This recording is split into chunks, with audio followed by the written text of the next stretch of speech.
Hello, God bless you today, and thank you so much for joining me. The title of our video today is My Birthday and Revelations from a New Season.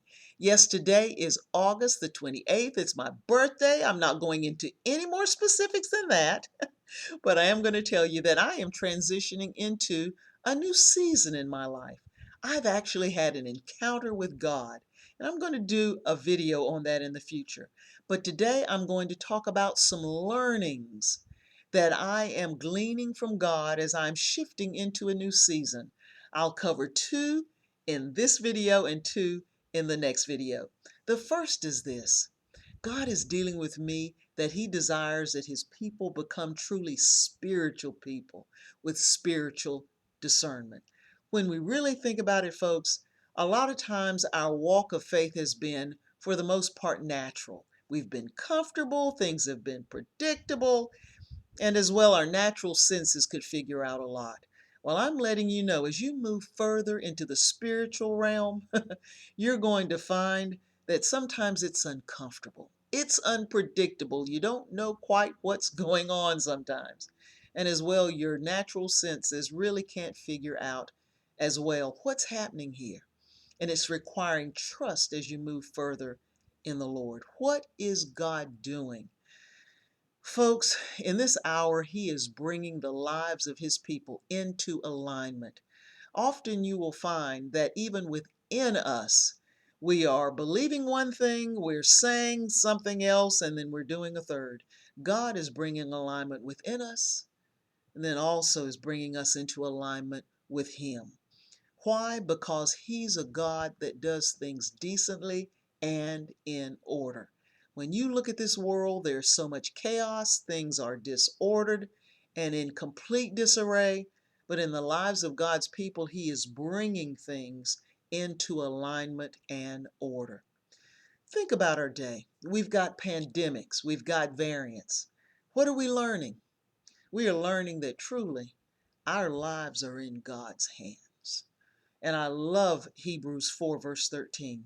It simply says that God is the one with whom we have to do. He is the one with whom we have to give an account, and our eyes must be upon Him. Yes, moving further toward God into this spiritual realm. When we look at our leaders today, they are falling on every level. What are we learning? It's actually foolish to put all of our trust in human beings. Our trust must be in God. He is at work in this season and He is in control. I'm going to share with you now, for example, when you are having problems, you're having difficulties, you're not to put all your trust in a person. Well, what do? You put your trust in God, and I'm going to talk to you about how to take issues and problems to Him. Personally, what I do, if I've got something going on, I make sure that I have some time dedicated to spend with God. And I sit down with my word. I don't just read it, I meditate. I take it in. I talk to God about what's going on. I talk to Him about His word. I begin to pray the word. And guess what begins to happen? The word opens up my mind and it opens up my heart, and God begins to drop an idea in or a thought. At the very least, He calms me. He gives me comfort and peace. And the word becomes a lamp, my unto my feet, and a light unto my path. And folks, I'm letting you know, God begins to direct. I'm getting some help, assistance from the spiritual realm, and God begins to change things in the natural. Oh, that is the life that God desires for us. Secondly, we must learn to lay down more of ourselves and pick up more of Christ.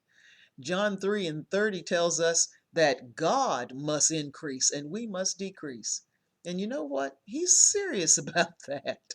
God is serious about us in Luke 9:23, denying ourselves, taking up our cross daily, what God allots for us, and following Him.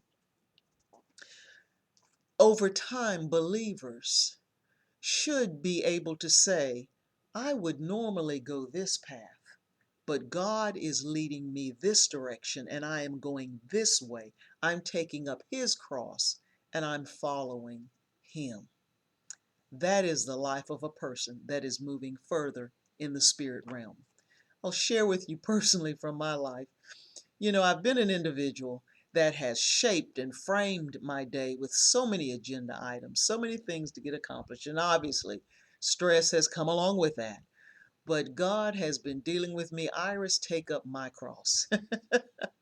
Lay yours down and take up mine. And as I have done that, you know what I have found? So many times my days are filled with things that do not line up at all with what I would normally do. I'm going God's path and His way, and that's okay. I am learning to rest into Him, rest into His leading and into His direction of my life. And it is beautiful. I would say to you, there is a life of peace, there's a life of order, and it is not found on natural paths. It is found in the Spirit. And I pray that God would lead and guide you in this eternal and everlasting way. In Jesus' name I pray. Now I want to thank you for listening. This is just Iris. Please think on these things.